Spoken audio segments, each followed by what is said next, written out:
What's up guys, welcome back to my channel, this is Pedro. If you have watched a few of my previous videos, you must know the topics that I will share with you in this channel are Chinese culture, student life in Germany, daily thinking, novel ideas and inspirations.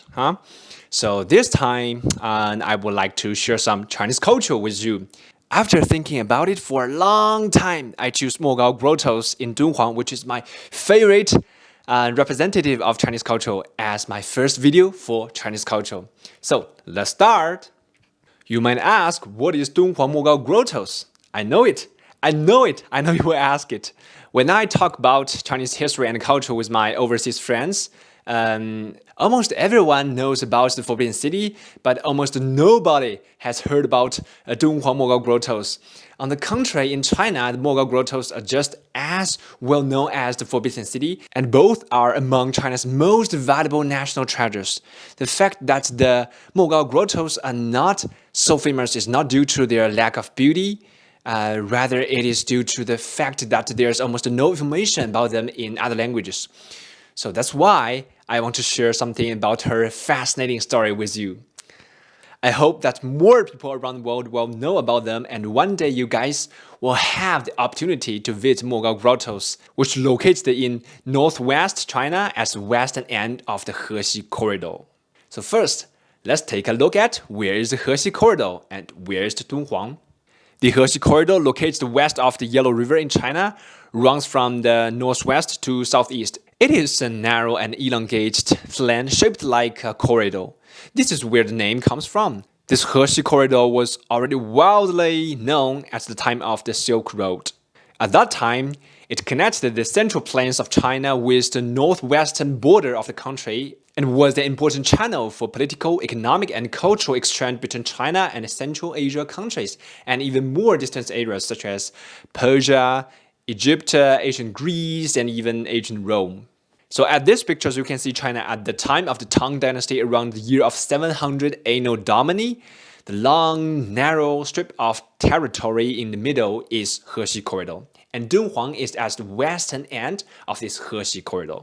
Dunhuang was a pale on the Silk Road in ancient China and has a unique treasure house of Buddhist art in the world, the Mogao Grottoes. They are also known as the caves of 1,000 Buddhists, and as the name already shows, are a complex of hundreds of caves. In the Mogao Grottoes can be found an artistic heritage of cave architecture, colorful clay Buddha sculptures, cave paintings, and Buddhist scrolls and Buddhist literature, so-called canon, and documents and works of art. These treasures were created by thousands of years of Chinese, Central Asian, and more distant cultures. The Mogao Grottoes are like history of Buddhism that spans thousands of years. Now, let's talk about the history of the Mogao Grottoes. The Mogao Grottoes were carved into the mountain during the 16 Kingdoms period of China, around 300 to 400 Anno Domini. The 16 Kingdoms period is the name of an epoch in Chinese history. This epoch is dated to the 4th century. The construction process of the Mogao Grottoes continued during numerous dynasties such as Northern dynasties, Sui dynasties, Tang dynasties, Five dynasties, Xixia dynasties, Yuan dynasty, and several other dynasties. As a result, the Mogao Grottoes developed a huge complex with more than 700 caves, 45,000 square meters of cave paintings, and more than 2,400 clay sculptures. It is the largest, most diverse, and unique Buddhist art site in the world. According to historical records, in the 4th century Anno Domini, a monk named Le Sun traveled from the central Chinese plains to Sanwei Mountain in Dunhuang. As he walked across the sand dunes, he caught sight of the mountain from afar, behind which the sun was just setting. He let his gaze wander into the distance and caught sight of the golden light on top of the mountain. In its beauty, this glow appeared like the brilliance of 1,000 Buddhas. Le Zong was overwhelmed and amazed by this magnificence of this natural spectacle. It seemed to him as if he heard the call of the Buddha in this beauty. Then he carved the first cave into the eastern cliff of Mingsha Sand Mountain, which was opposite Sanwei Mountain. After that, more monks dug caves here to practice meditation. Since then, there were Buddhist activities here for several centuries. More grottos were cut into the mountain, colored clay sculptures of Buddha were made, and cave paintings were painted. In Buddhism, it is said that the construction of a Buddha cave is equivalent to immeasurable merit. So, you can see Mo in Mogao means nothing and Gao in Mogao means higher. Therefore, the name of these caves, Mogao Ku, can be translated as there is no higher achievement than construction of a Buddhist grotto or cave. The artistic heritage of Mogao Cave is diverse. Among the most famous works of art are the cave paintings, the colorful clay Buddha sculptures, and the written testimonies hidden in the caves. Among them are Buddhist scriptures, part of the Buddhist canon, and other centuries-old documents. Colorful Buddha sculptures are the most important part of each Mogao grotto and are always in central location in the cave. The cave paintings can be found on the walls, ceilings, and Buddhist prayer niches, among other places. Thanks to the dry climatic conditions, these art treasures are able to survive the millennia and still preserved today. These testimonies give us information about the life of that time, the history of the Silk Road, and Buddhism in China. What's more, due to their isolated geographical location in northwestern China, they have hardly been affected by wars or conflicts. For this reason, they are very well preserved. Next, I'm pleased to introduce you to the inner world of the Mogao Grottoes. Inside Mogao Grottoes, there are many fascinating things. I am going to introduce 3 things to you first in this video. So, the first one, the colored clay sculptures. Second one, cave paintings. And third one, Buddhist scrolls, canon, and historical documents. So, let's go into the first part, the colored clay sculptures. In the Mogao Grottoes, there are a large number of lifelike colored clay sculptures, including clay sculpture of Buddha, the Bodhisattvas, the Buddhist disciples, the heavenly kings or Buddhist gods, and the brave guardians god in Buddhism. The colorful clay sculpture of the 16 kingdoms and northern dynasties eras, around 400 to 500 Anno Domini, are a fusion of ancient Indian Gandhara and indigenous Chinese artistic styles. The facial expression of these sculptures is typically serene and thoughtful. The later clay sculptures from the Sui and Tang dynasties, around 600 to 900 Anno Domini, already show more Chinese characteristics.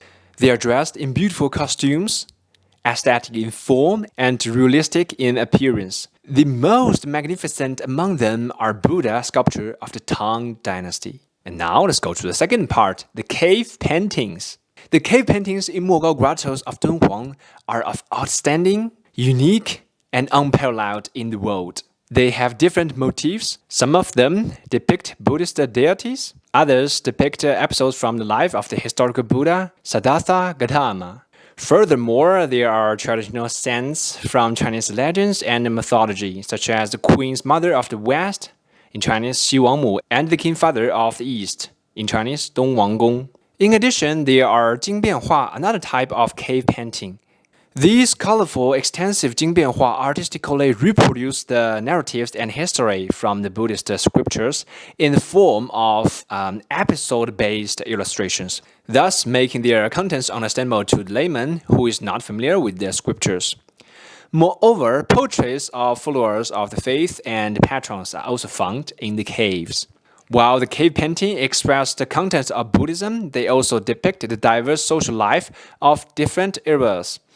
Thus, we learn a lot about agriculture, handicrafts, trade, military, and art of each era. The cave paintings are thus a kind of encyclopedia of earlier times.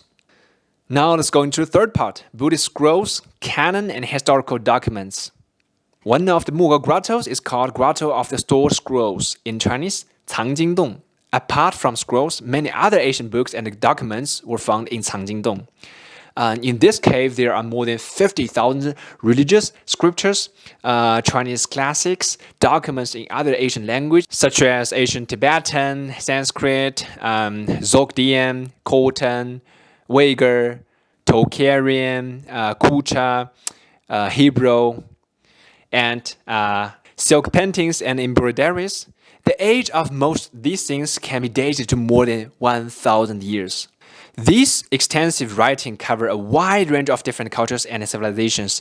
They provide people today with valuable information about the history of Dunhuang and the western regions of China.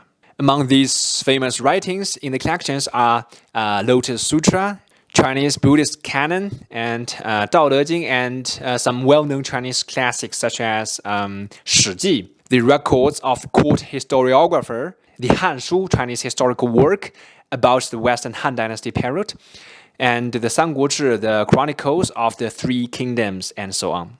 This is like an ancient Chinese culture and history library. Thanks to these documents, it is possible to revive the past that would otherwise be forgotten. And today, I only introduced you to a very tiny part of the Mogao Grottoes in Dunhuang, which is like a tip of the iceberg. In the future, I will continue to introduce to you the beautiful art and stories in the Mogao Grottoes, definitely.